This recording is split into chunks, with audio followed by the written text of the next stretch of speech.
On est ici dans la distillerie Pattern 5 et je suis en compagnie de Daniel Perron qui fait partie de l'équipe de Pattern 5. Bonjour Daniel. Bonjour Morgane.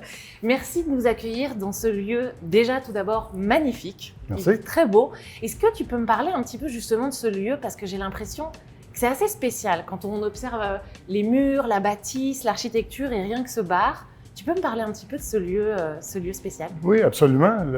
L'édifice date des années 1900. C'était la Dominion Transport Company, qui était dans le temps une entreprise qui faisait le transport à l'aide de chevaux et de wagons. Ouais. Et les chevaux, c'était aussi une écurie ici où les chevaux étaient logés au deuxième étage. Okay. Mais alors justement, Daniel, tu me parlais de l'importance du patrimoine et c'est vrai qu'on sent que ce bâtiment est rempli d'histoire. C'est difficile d'imaginer même qu'il y avait à une époque des chevaux ici. Et on voit aujourd'hui que c'est quand même très différent ce qui s'y passe. Mais avant de rentrer un petit peu plus dans la distillerie et de voir ce que vous y faites, est-ce que tu peux me dire, Pattern 5, quels produits vous faites ici? Pattern 5, c'est une distillerie et au début, la vision des propriétaires a toujours été qu'on ferait du whisky. OK. Ne pas faire de whisky, c'était hors de question. La vision était, moi je dis, c'était clair comme d'eau de roche, mais quand on lance une entreprise, le whisky, ça prend du temps. Oui. Ça prend au moins 3 ans pour mûrir dans les barils, les fûts de chêne et d'autres. Tout commence avec la vodka. La vodka qu'on redistille pour faire du gin, on la remet dans l'alambic et on y ajoute toutes sortes d'ingrédients et d'herbes, d'aromatisés. Surtout, en grande partie, tout le monde connaît le London Dry Gin qui est fait à base de genévrier. L'autre gin qu'on fait est le Manitoba Berry Gin. Ce gin-ci est plus rougeâtre, presque rose un petit peu. Oui, de couleur. Ouais. Lui est aromatisé à l'aide de Saskatoon berries, de fruits de Saskatoon, qui poussent dans la région de Warren, au Manitoba. Alors, c'est ce gin-ci. Les Saskatoon macèrent dans le gin pendant 2 jours environ. Oui. Les autres produits, on en fait beaucoup. Dernièrement, on a... mais c'est nouveau tout ça? Oui. C'est récent? Oui. C'est récent, une liqueur à la poire, fait avec des poires du Manitoba. OK. Ouais. Les ingrédients, c'est quand même important, j'ai l'impression pour vous, d'avoir des ingrédients locaux le plus possible. Absolument. Oui. Si les ingrédients qu'on a besoin sont disponibles localement, c'est ce qu'on va se servir, c'est ce qu'on va utiliser. Ouais. Alors, on a la liqueur à la poire, on a une liqueur au café qui est fait avec du café local.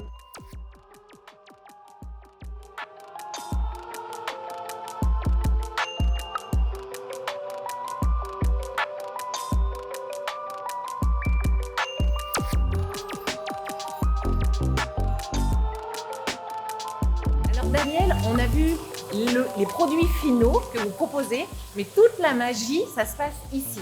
Oui. Est-ce que tu peux nous passer par les différentes étapes? Parce que j'ai l'impression que toutes les étapes des alcools que vous produisez, ça se passe ici, à Winnipeg. Est-ce qu'on peut passer... Bon, nous, on est un peu novices, donc je sais qu'il y a un mélange d'art, un mélange de chimie. Est-ce que tu peux nous passer par les différentes étapes? Qu'est-ce qui se passe autour de nous en ce moment? Oui, absolument. Le principe est simple. On fait cuire des grains, des céréales, on fait bouillir des céréales pour éclater l'écosse, pour libérer l'amidon, qui ensuite, l'amidon va être transformé en sucre. Quand le sucre est transformé ensuite en alcool. D'accord. Alors, ce qu'on utilise, on utilise ce gros chaudron-là, 400 gallons. Alentour, c'est une jacket à vapeur. OK. On chauffe le chaudron jusqu'à environ 180 degrés et on remplit d'eau. On y vide ensuite le blé en farine, le blé concassé et l'orge maltée. et on le fait cuire. Une fois que c'est prêt, on le transporte dans ces vaisseaux-ci qui ont 400 gallons. Et ça, en anglais, des fermenters. Ça, c'est des bacs à fermentation. D'accord. Quand tout ce qui sort de là se rencontre ici, on y mélange de la levure et certains enzymes et d'autres ingrédients pour faciliter la fermentation. La levure, leur travail, c'est de transformer le sucre en alcool. D'accord. Une fois que c'est fait, on le transvide encore dans le là-dedans? Oui. Et là, on le chauffe encore une fois, mais là, on fait une première distillation. Ce liquide-là est entreposé dans des barils. Et quand on est prêt à faire une distillation, là, on va mettre les contenus du baril dans l'alambic. Oui, c'est cette magnifique machine. Oui, ça, c'est un alambic de cuivre de 125 gallons. Et ça aussi, ça marche, c'est chauffé à la vapeur. Et selon ce qu'on distille, le whisky, la plupart du temps, il va passer d'ici directement à là. Il va sortir de la même couleur. Tout sort clair. Donc ça, c'est la vodka qu'on retrouve, oui, on peut goûter. On est dans les cœurs. Alors, c'est la vodka premium. Donc, tu peux goûter, oui. J'ai le droit. Hein. Tu m'as autorisé, hein? Oui. Ouais. Je confirme. C'est fort, c'était 93 93 ça? Oui. Mais c'est sucré, hein? C'est très bon. Alors ça, c'est le produit final de la vodka.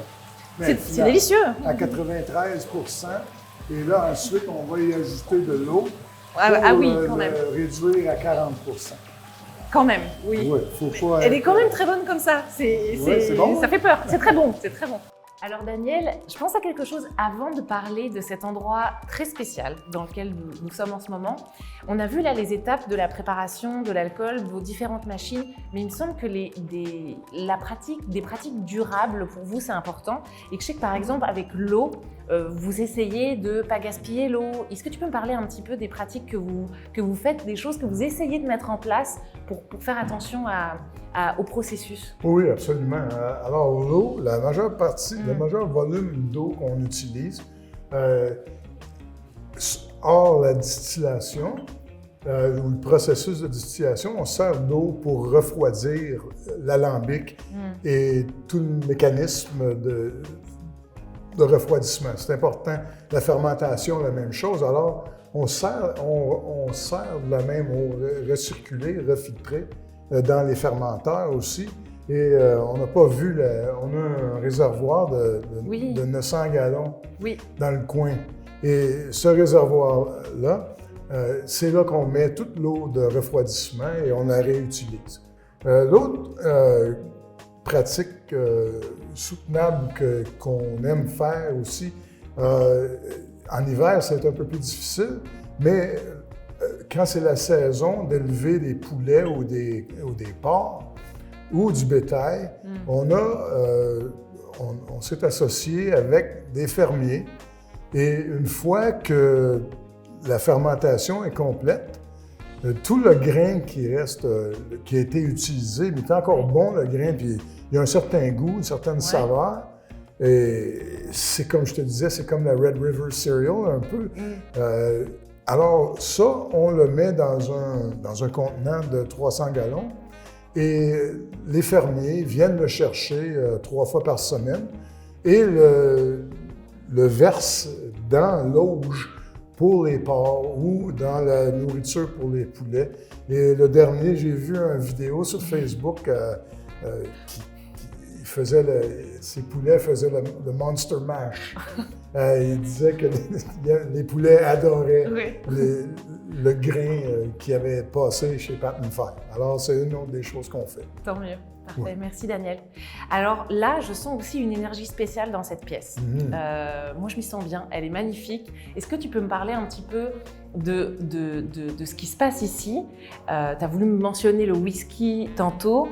c'est quand même un produit phare. C'est un peu pour ça que Patent 5 est né. Et là, vous avez, je pense, lancé récemment votre premier whisky, c'est ça? Absolument. Une des grandes joies, je crois, de travailler ici, de faire partie de l'équipe, on a une grande fierté de ce qui se passe ici.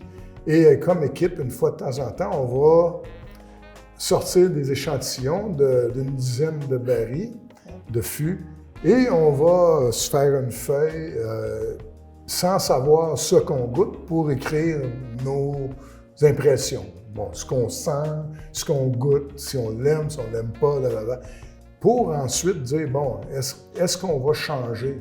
Est-ce qu'on va peut-être mélanger? Parce qu'il y a beaucoup de processus de fabrication du whisky qui fait un mélange, un blend.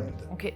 Nous, jusqu'à date, celui-ci, c'est pas un blend. Celui-ci, c'est un single barrel. Il a été filtré, mais pas chill filtered. Il n'y a aucun ajout additif pour changer n'importe, il n'y a pas de couleur. La couleur a été prise des deux fûts dans lesquels. Donc ça, c'est naturel. Absolument. Une réussite. Oui. Merci pour cette visite chez Patent 5. Plaisir. Mon plaisir. À bientôt. Santé. Salut.